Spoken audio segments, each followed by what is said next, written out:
You've done it once again. You've tuned in to Coffee with Humans with my new friend, Erin. Welcome to Coffee with Humans, Erin. Thank you. All right. So for our first-time viewers and listeners, the gig is this. Erin, I don't really know you. I know that you follow my TikTok videos, and thanks for doing that. It's always great. It's always great that people find any value out of that. You also follow my dog, Jeff. I do follow dog Jeff. He's Jeff the puppy. Cool. Yes, he's Jeff amazing. the puppy. Yes. Yeah, he's 6 months old now. Oh, and 6. 6 months. Yes, and we don't know how big he's going to get, but he's got gigantic paws still. And I don't know how big he's going to get, so I keep on grabbing his back fur and like pulling it up to figure out how much skin he's got. Don't do that again. So I figure he's got 30% more growth in the tank based on the amount of back skin he's got. I don't know. We don't do that to humans. We don't just ever like grab your back skin and be like, how big are you going to get? I'm glad we don't do that as humans. I'm glad that does not. Well, welcome to Coffee with Humans. Now, the other thing is, since we don't really know each other, we just kind of run into each other on TikTok. Why did you choose to click the button to have coffee with me, a perfect stranger? Perfect stranger. Your TikToks are very encouraging. Your catchphrase is "Be our best friend today," and I thought, oh, that's really, really good. One time you mentioned a coworker of yours, John Maxwell, and I was like, oh, I know that guy. I have read that man's books, and so I just did a little bit more searching. I found you on Instagram, and then I saw Coffee with Humans, and I was like, what is that? And so it led me to YouTube. So I watched a couple of the YouTubes and I thought, this is really interesting. Somebody who could listen, somebody who could have an educated conversation with me. And it sounded great. And I thought, that's what I want to do right there. So. Well, that's awesome. You mentioned Instagram, and I must admit, I am terrible at social media. I don't use TikTok is the only thing I really invest any time in. I invest almost nothing into Instagram. Once I'm like, oh shoot, I've got an Instagram, and I post something stupid and random. Well, it's sweet little Jeff. I follow him too. Jeff has his own Instagram. That's really awesome. I don't know why I did that, other than he's sweet. Cute. He is cute. Yeah. Among the things and individuals I surround myself, he is among the cuter. So yeah, I love Jeff. So this is fantastic to connect with you. And you're right. I do like to have conversations with people, educated conversations about whatever. Mm-hmm. And also for our new viewers and listeners, we talk about anything we want, but when you signed up, you did have some things that you wanted to talk about. One was this idea of teaching. And I understand that you are a teacher from our brief conversation that we had. Mm-hmm. And you've got an interesting perspective. It was a completely different perspective than a lot of people on the things that are happening in society and our culture, because you interact with our youth every day. I have a very interesting perspective. I live in the belt buckle of the Bible Belt. Okay. I was raised in a very small town. I teach in the biggest town in the Panhandle of Texas. So I was raised as a small town girl. I'm teaching in the biggest town in Texas, in the Panhandle in Texas.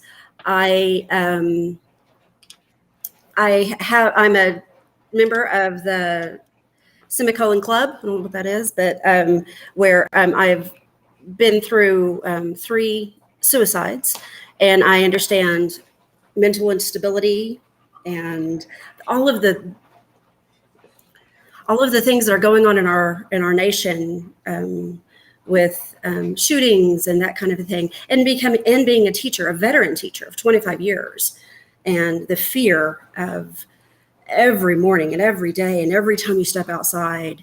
I have a very interesting perspective as a teacher. Yeah.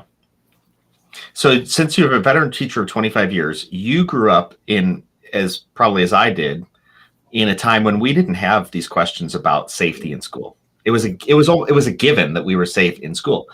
And now, I talked to I think it was last year, probably, I talked to my daughter, and she made some offhanded comment regarding safety. Yes. you know, and I don't want to get shot up or something like that. And I thought, how terrible that we have to go, our youth has to experience this, you know, either consciously or subconsciously going to school with the context of there might be something, Safety. you know, major disastrously happening Yes. that day. I live, as I say, I live in the Texas Panhandle, and when we were children, our disasters were tornadoes or microbursts where the air comes through. It's like a tornado, but it's just a burst of air. Um, Hail, and and now we're adding to that an active shooter and lockdown and lock and secure. Those are things that my students, I teach pre-K now, my 4-year-olds have to understand what lock and secure means. They need to understand what school safety means. And that's a heavy burden as a teacher to explain to a 4-year-old, we're going to be real quiet and we're going to pretend, that we're going to lock this door and we're going to close these windows. And we're going to pretend that we're not here so nobody can find us. That's frightening. So it's heavy. Yeah. What do you think that does in terms of anxiety or the production of anxiety? Because I know that instability in relationships, is particularly as young people, builds a future of anxiety. Right. Where I don't know when you're going to turn on me, or I don't know who's going to come through the door. Isn't How do you see this developing? Isn't that frightening? It So is. I strange kind of person, not really, but like whenever I sit in an auditorium, when I sit in a movie, when I sit in church, I go to a larger church, I like to sit in the back. I like to watch people. I like to watch the people that we're watching. For instance, the rain we just have a thunderstorm right this minute. My dog and my cat looked at me. When we're at church, when the music, somebody drops their microphone, they look back at the audio technicians. What happened? When in the classroom, somebody falls, they look at me as the teacher. What happens? What do you do? Depends on you. That's just something I've noticed. If you are going to be calm, if you are going to be in control, you have to exude control, no fear. This is what we're going to do. We're going to be safe. This is what safety means. This right here.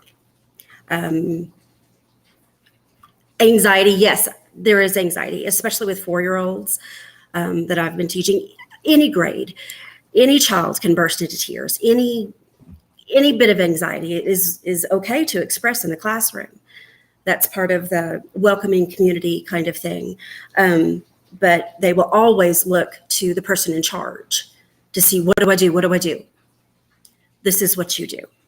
You have to know, you have to think about what, as a person, as a mother, as a teacher, as the professional in the classroom, what will I do? How will I handle this? That's a heavy burden. I just said that earlier, but that's pretty heavy. You have to have that mindset already. So your anxiety, my anxiety is left outside. My bad morning is left outside because you never know. Like you said, you never know what will happen. Yeah. So you have to be mentally prepared, emotionally prepared. That's heavy.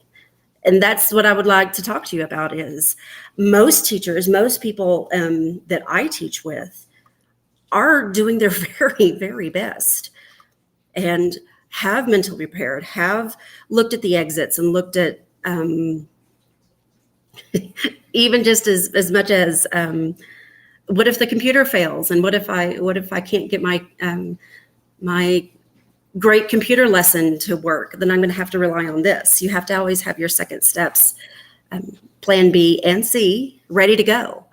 And that's heavy. That's heavy. Little 4-year-olds experience anxiety quite a bit and allow, as an adult, as a human, and as an educator, you just allow and roll with those punches.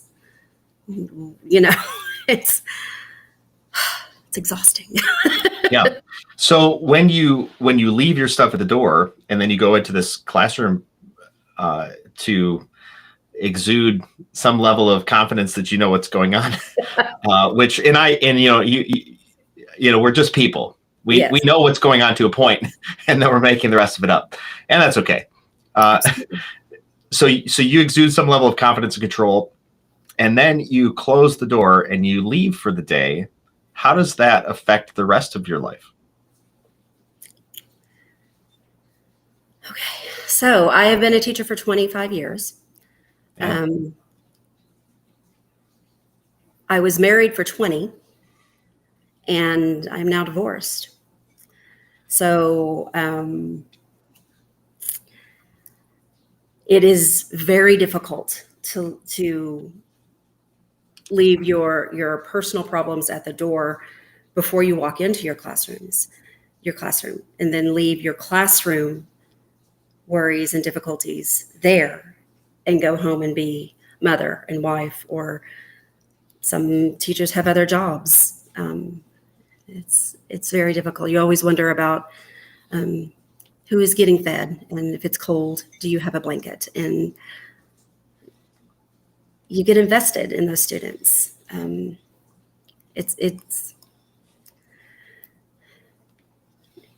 We're not paid enough. How about that? We're not paid enough.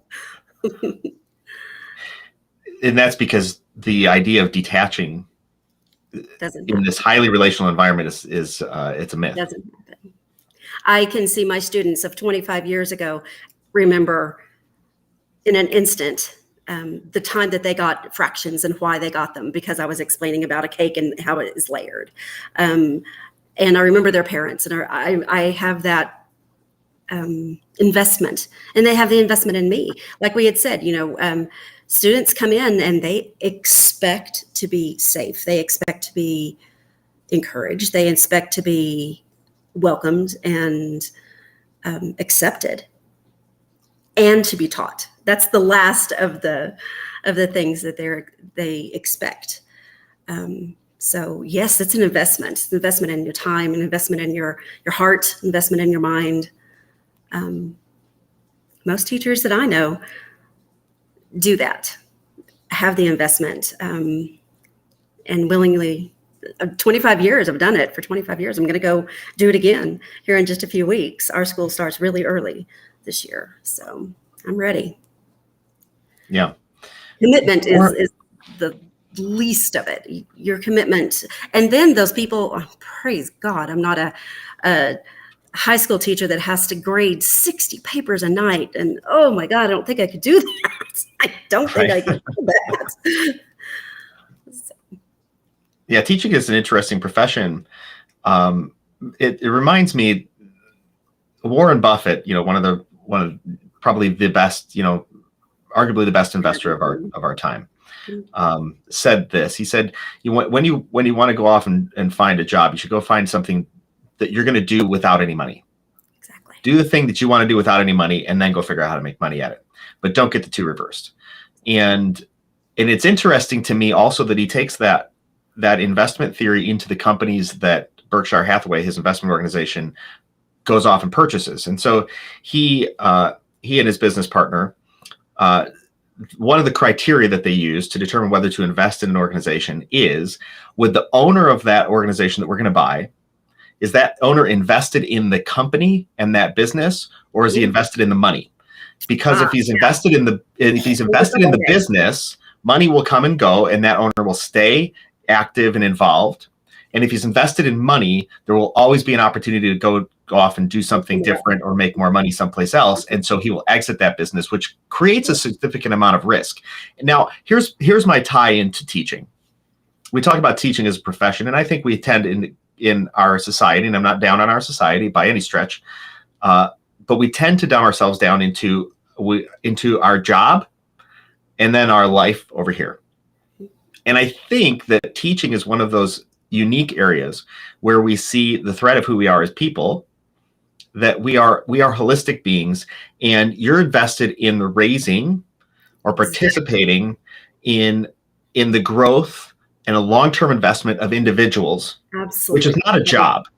Exactly. You get paid. We put the facade of job around it so that we can codify it and pay you for it. Get paid. Yeah. However, the heart of it is I the am best teachers, I would think, are invested in just people, which Absolutely. leads to this idea of how do you separate yourself from this? You don't, because you are as invested in these kids as you Absolutely. just secondarily to your family, probably. Yes, that is the truth. That is exactly my personal philosophy in teaching, and why I've done it for so long. My parents, my mother was as I say, I grew up in a very small town here in the Panhandle, and my mother was the senior English teacher, the only singular one, for, golly, I think it was 37 years. My dad was a principal, the elementary school principal, for almost the same amount of time.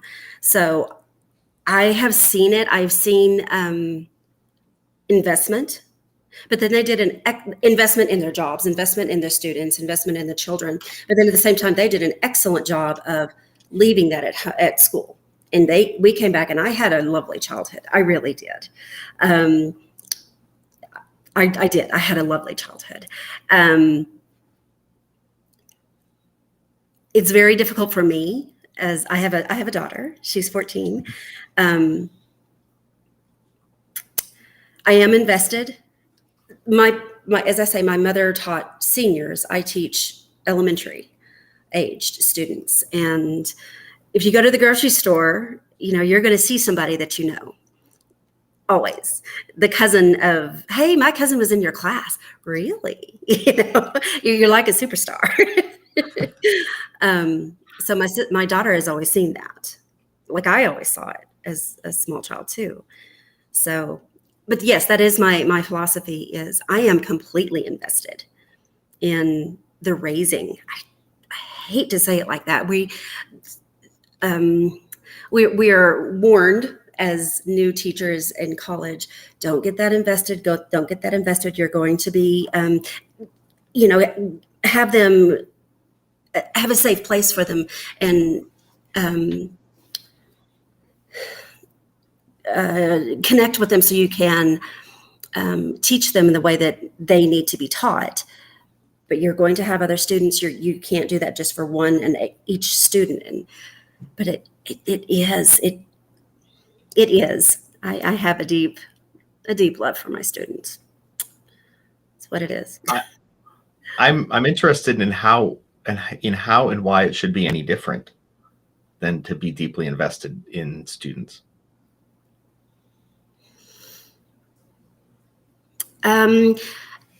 So a long time ago when I was in college, it was get to them, meet them connect with them on a level that you can teach to them.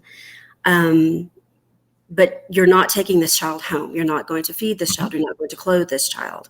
So you have them for this amount of time and use this amount of time to do your goals, your 1, 2, 3 goals of things that you need to get done that day. Perhaps it's teaching fractions.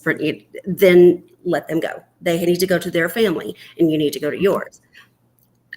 But I'm that type that I'm worried about them. Are they eating? And as I said, do they have clothes and that kind of thing. So sure, yeah, you make your impact, and then you're not in charge of what they do with the impact that you made. Exactly. Mm-hmm. Yeah. So how does that overlap and build on this idea of the changing society and fear now that real harm, real fear, real can come to people, bodily harm, and yes. So as a teacher of pre-K, the students that have never been in school, those parents are very, very nervous. They're nervous to let them go. They're just like, I'm sure that you have students, children, letting them go to kindergarten was very difficult. Letting them walk into middle school is very difficult for the first time. Everybody typically has that feeling. But now, as we had talked about earlier, we have this school safety. We have catchphrases of lockdowns and that everybody needs to know about. Fire drills are the least of our worries anymore. It's so the parents have lots of questions. What are we going to do? What happens in this situation? What happens if there is an active shooter? What will you be doing? And when you and I were students, parents didn't have to think about that and didn't even ask questions about that. The main thing that people looked at is, do you have an alphabet and where's my kid going to sit? That's the main thing that they, at the beginning of my teaching career 25 years ago, do you have an alphabet on your wall? Where's my kid going to sit? See you later. That's not the case anymore. Parents are more involved for the most part, not all. I mean, for the most part. And they have excellent, legitimate questions about safety. And as I say, being the professional in the classroom, they look to me. I need to have those questions answered. I need to have my schedule of what will happen. This will happen first, this will happen next, and this will happen afterwards down pat. So I can say the same thing to every parent that's waiting to speak to me. So along with teaching these small children how to be good humans, that we do not use our teeth to tell somebody that we're angry. We don't use our teeth. We don't use our fists. Fists are not for hitting.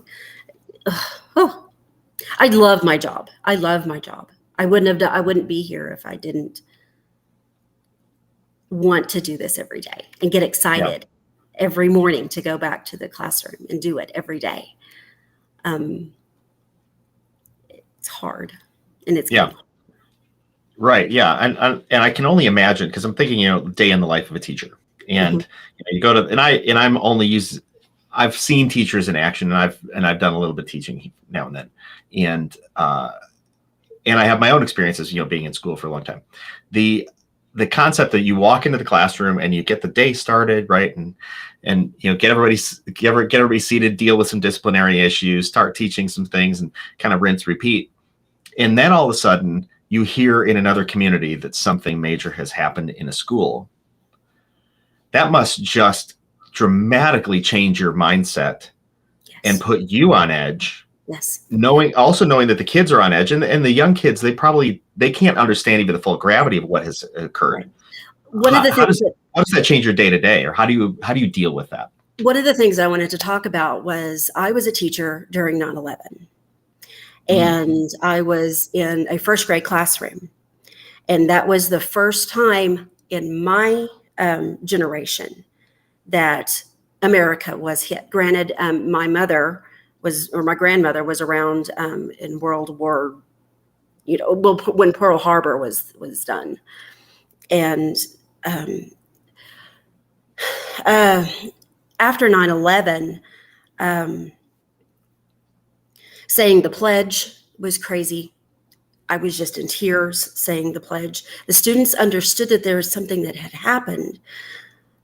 We sat around the board to begin the day, and they just asked me, "Why are you crying? What happened?" And I said, "Babes, this is what happened," and explained something. I'll never forget this. Little boy raised his hand, stood up, so excited. His name was John Jacob. And he said, "I saw that movie last night. I saw that movie on TV." And tears streaming down my face. I had to say, "Darling, that wasn't a movie. That really happened." And in that moment, it spread over their little faces. Oh my God. And then for the whole morning, what are we going to do when that happens here? You know what? That's probably not going to happen here.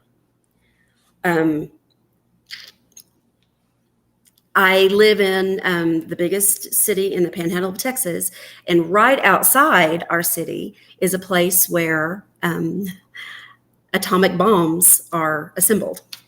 So if we are called Bomb City, what's one of the little nicknames that we have. But if something's going to happen, it might happen here.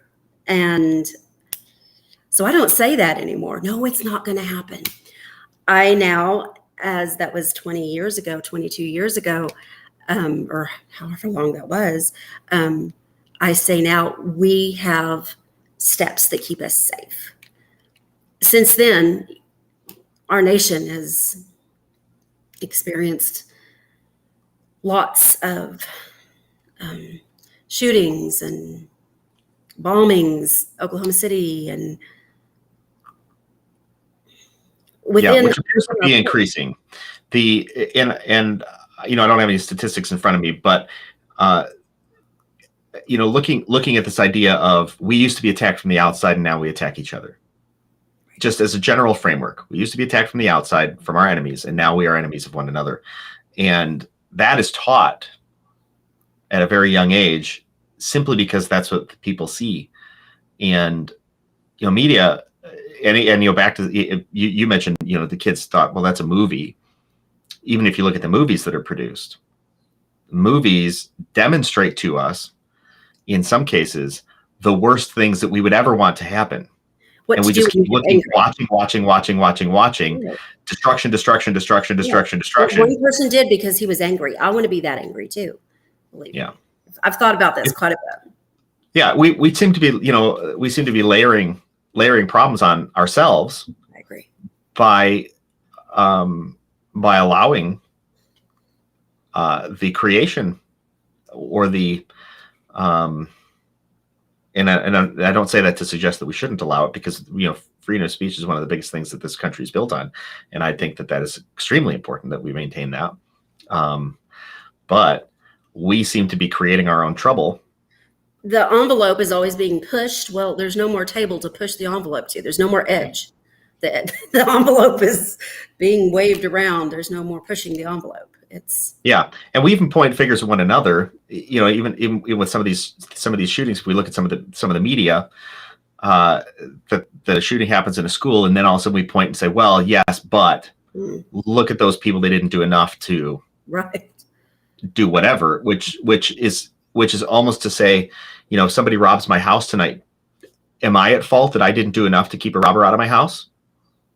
It's like, wait a second, hold on a minute. I care about my stuff. I care about my people. I care about my home. And so why are you pointing the finger at me? And we tend to create, and I don't know if it's a political issue or not, but we tend to create our own animosity and pointing fingers that we need now an enemy.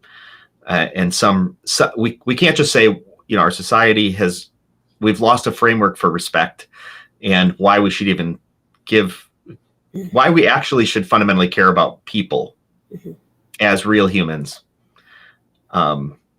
It seems to be a very, very deep problem that goes way beyond this idea that, well, we have guns. Well, we've always had guns. Yeah. That's a big, meaty problem. Which you're at the forefront of in some cases, because that's what I'm sitting there thinking, going, dang.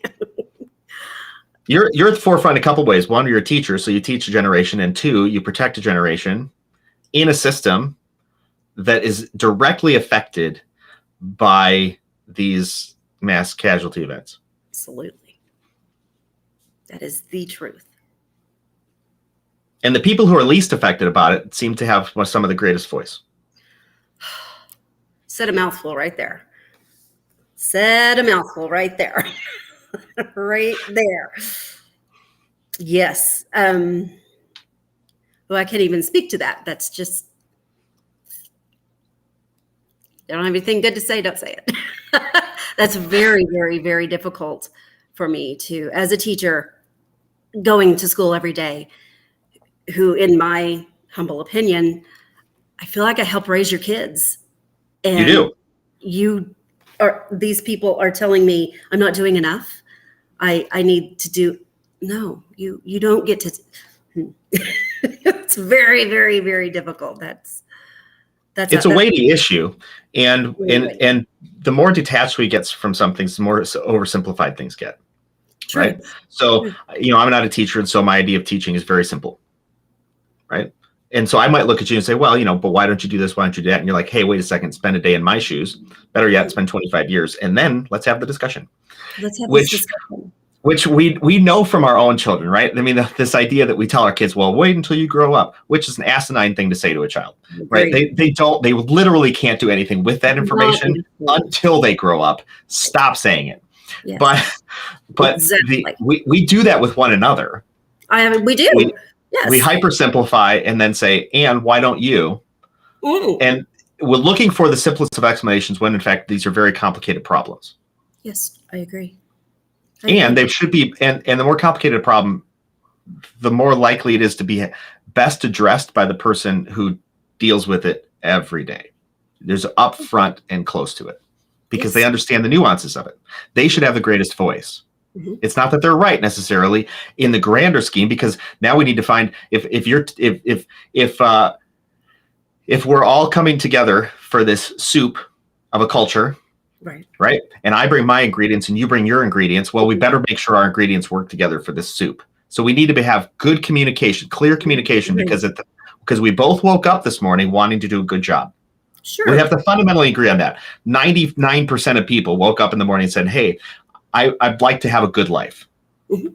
I have my own definition of that. You have your own definition of that. And we are forced to work together to figure out how we're going to meet in the middle.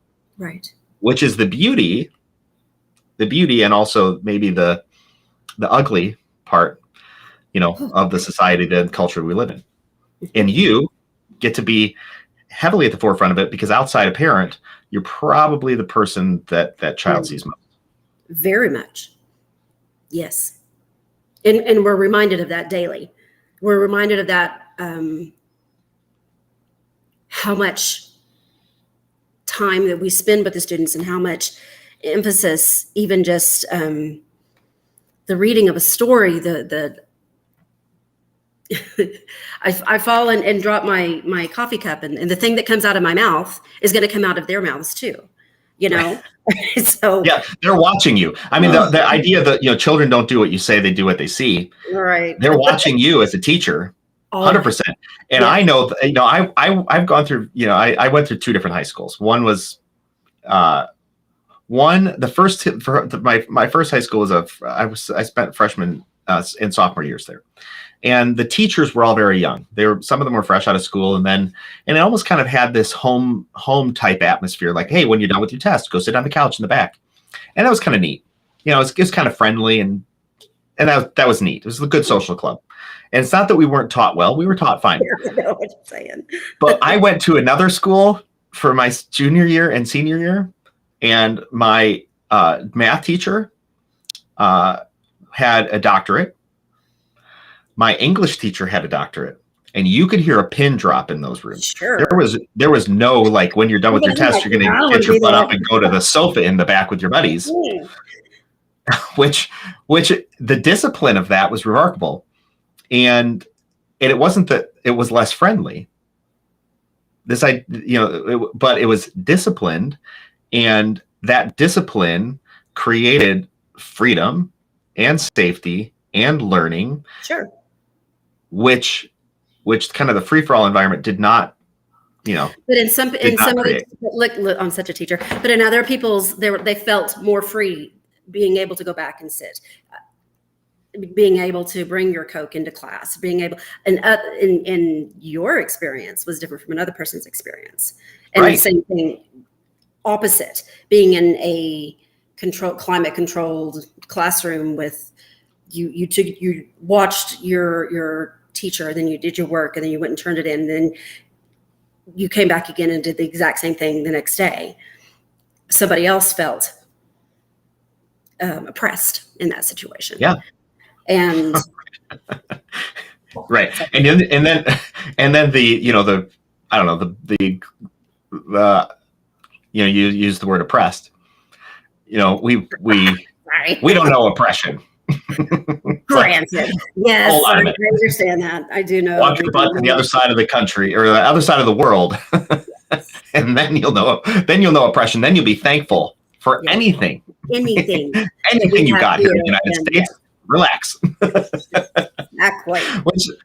But it underscores this idea that these are complicated issues because something that works right in the panhandle of Texas might not work so well in the inner city of Chicago. That's the truth. And we attempt to broad brush these things.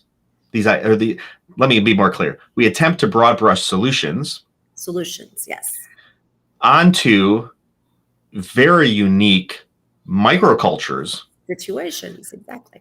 And the discussion also gets dumbed down into, well, they're not doing enough, and it's this, pick whatever political soundbite we need today from whoever, and it's not an aisle thing. It's just that people need political sound bites because we tend to be very simplistic thinking people until we get in the thick of it and we realize, wow, this is complicated.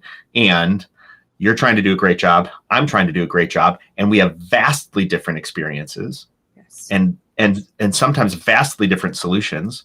And yet at the end of the day, we need to come up with a solution that we think is going to work. And we're already wrong in some way, to some degree, that we are not yet aware of. Exactly. Which will be proven maybe in our lifetime or maybe after that we were wrong. And we, even trying our damnedest, we were so wrong. and without that context, I think we do get a little bit lost in, you say, you began with like, hey, we're underpaid. That's very simple, simple soundbite that gets utilized for all sorts of good and nefarious purposes. Right. But when you really reach in and say, yeah, I'm the person that your child sees the most of, second to you. Right. And if you invited me into your home every day and watched me do my thing, you might have a different opinion. I agree. Right. And it's like, well, but people don't think of it that deeply because, they're off living their own lives. I got my job to do. Why aren't you doing your job? Mm-hmm. I also have, may I come in and watch you in can I just sit in during the day? No. No, you throw everything off. No, I don't want you in my classroom. I'm not going to go to your house. Right. I'll never get a hold of your child's attention if you're sitting there. Exactly. The buttons that your child knows how to push, they're going to be pushing them all day. And they don't push the same buttons with me because I'm not you. I don't care. Yeah. I don't care about this. Yeah, exactly. Yeah. It's the nuanced part of teaching. I find it so interesting that some of these professions, we talk about as professions because we need to codify them and pay somebody for it. And yet, we are communal creatures. And if we rewind the clock a bit, where we were small communities, tight-knit communities, people didn't travel a lot. They stayed in their home bases and knew each other from generation to generation to generation. Mm-hmm.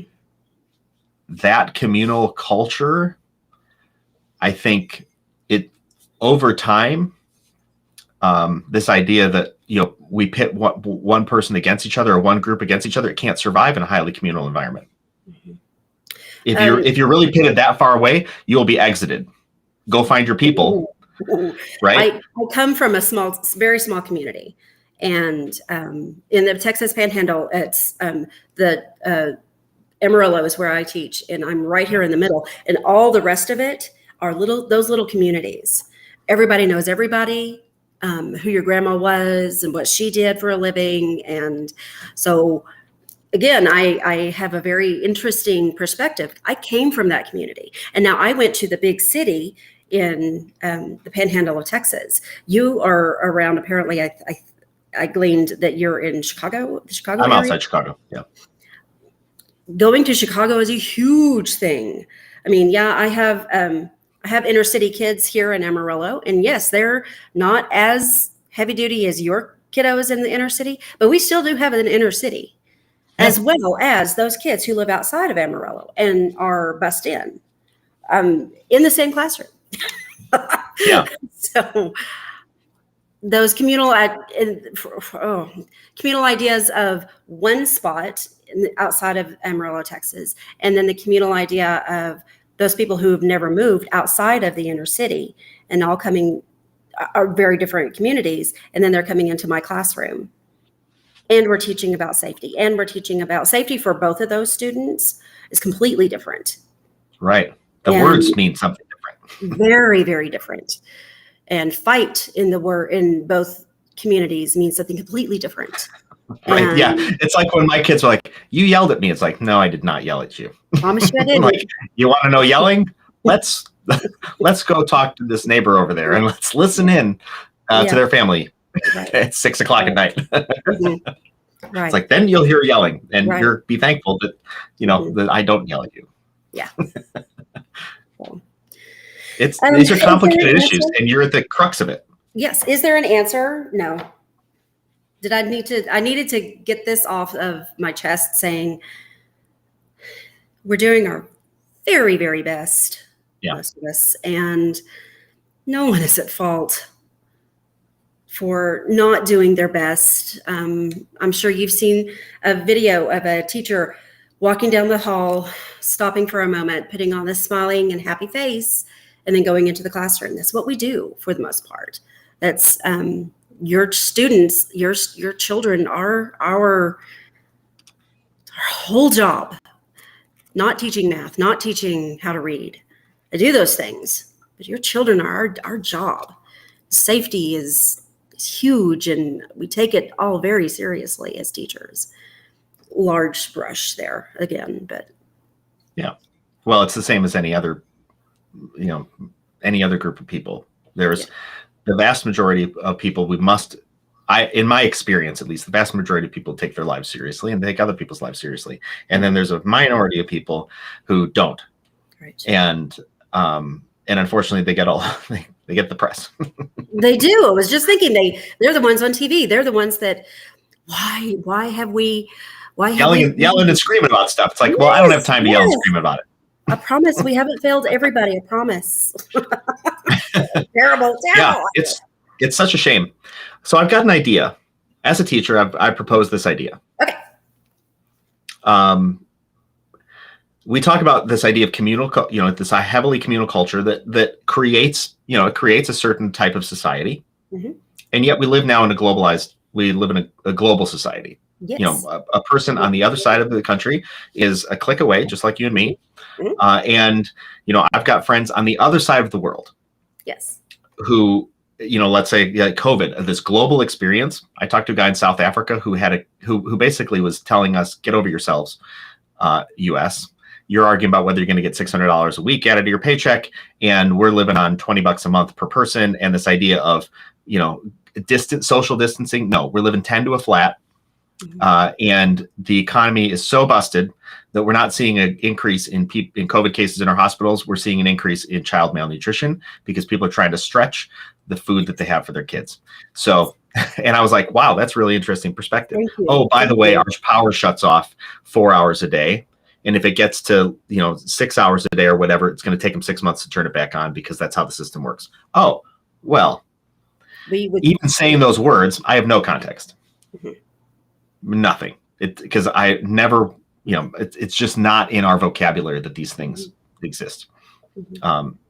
So I propose, here's my proposition. Since we live in a global society, we need to start taking field trips to other places, to other cultures, and immersive field trips, sort of mandatory things like, hey, if you're gonna live in a global culture, you should go spend some time in some other cultures.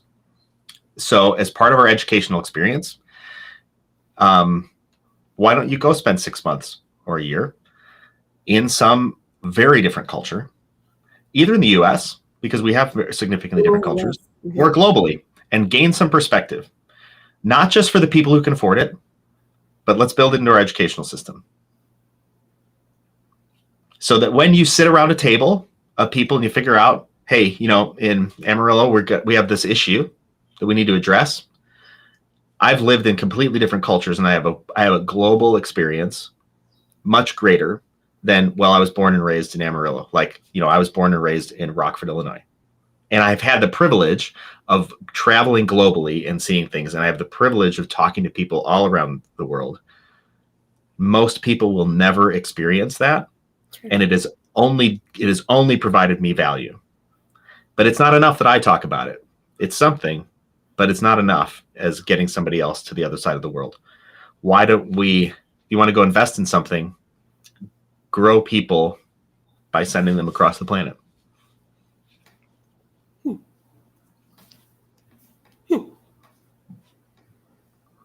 Okay. My teacher mind is going. Let me put that down into a bite-size amount and say, Jesse, let's go to your house tonight for dinner. Yeah. Doesn't have to be around the world. I mean, or let's go to Marie's house tonight for dinner. It sure does not have to be around the world. Nope. Sure doesn't. Let's be proactive when we can be for those, right? Well, let's be proactive about spending time in cultures that we know nothing about, really. We see them, we talk about them, we claim to have some experience.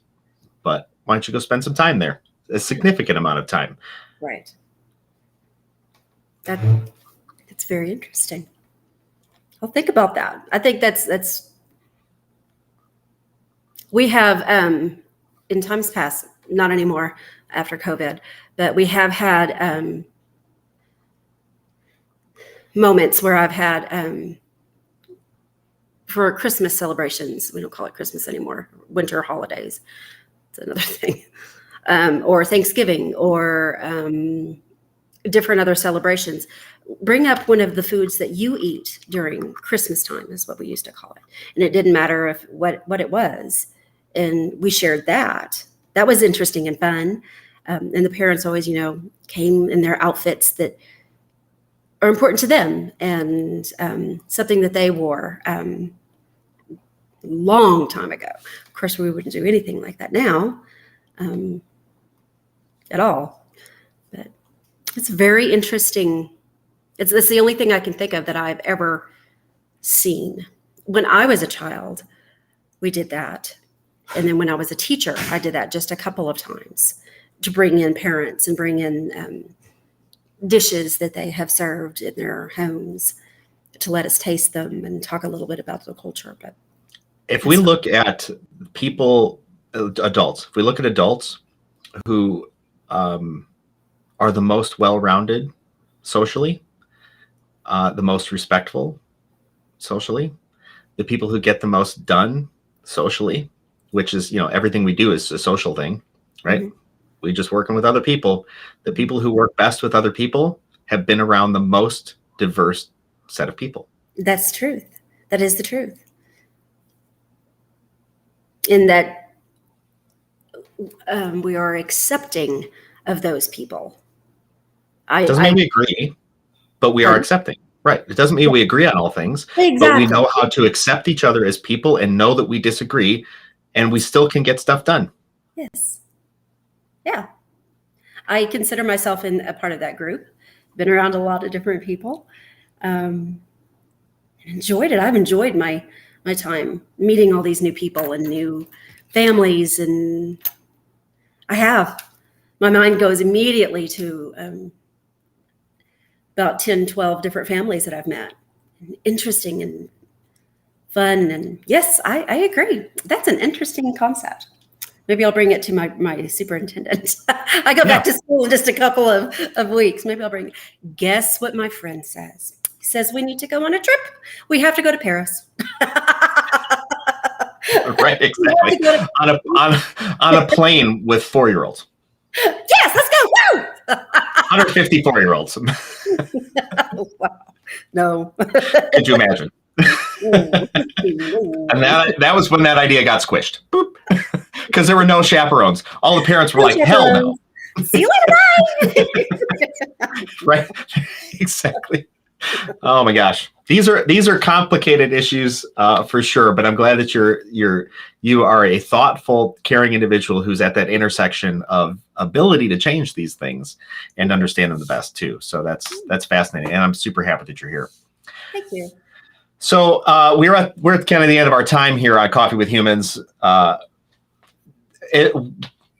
won't spring this on you, but give us some words. Give us some words. Like what's a piece that you would like to leave our audience with as we close this out?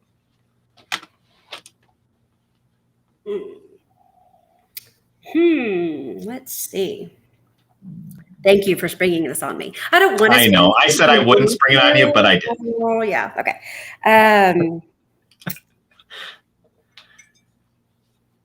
Live openly. Live openly. Smile more. Wow. Change the world. All right.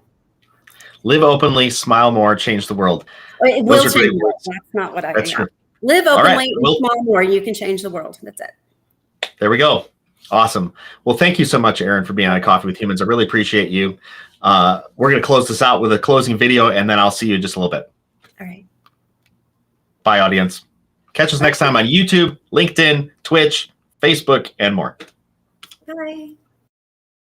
One of the things I love about Coffee with Humans are the raw conversations I get to have, meeting new people just like you. If you or someone you know should be on Coffee with Humans, go to coffeewithhumans.com. Remember, the only rule is no sales calls.